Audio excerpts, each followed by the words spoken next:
আসসালামু আলাইকুম।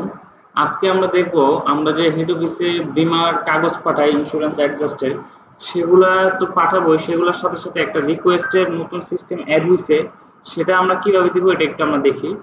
আমরা প্রথমে মাইক্রো ফিন্যান্সে ঢুকবো, সেখান থেকে মেম্বার থেকে মেম্বার ইন্স্যুরেন্স অ্যাডজাস্ট রিকোয়েস্ট, এখানে আমরা ঢুকবো। এখানে আমরা ঢুইকা আমরা জোন সিলেক্ট করব, মনে করেন যে কোনো একটা সিলেক্ট করলাম, সিলেক্ট করে ব্রাঞ্চ সিলেক্ট করব, তারপর অ্যাড রিকোয়েস্টে গিয়ে আমরা যে ব্রাঞ্চের দিব, মনে করেন দিলাম যে কোনো সদস্য, ঠিক আছে, মেম্বার আইডি দিলাম, দিয়ে সে কত তারিখে মারা গেছে সেই ডেটটা দিতে হবে। ডেটটা দিয়ে এই রিকোয়েস্টটা কবে আপনি দিয়েছেন সেই ডেটটা দিতে হবে। তারপর এগুলো অটো চলে আসবে। অটো চলে আসার পরে এখানে দেখবেন ডেথ সার্টিফিকেটের যে পিডিএফটা এখানে আপলোড দেওয়ার জায়গা আছে, এখান থেকে আপনি পিডিএফটা আপলোড দিবেন। আপলোড দেওয়ার পর এখানে ক্রিয়েট দিয়ে দিবেন। এখানে তাহলে চলে আসবে।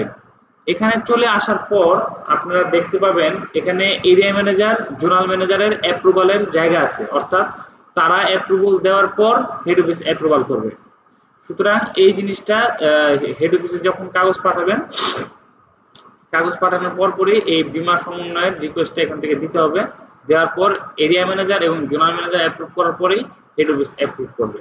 এই জিনিসটা সবাই একটু লক্ষ্য রাখবেন। ধন্যবাদ সবাইকে।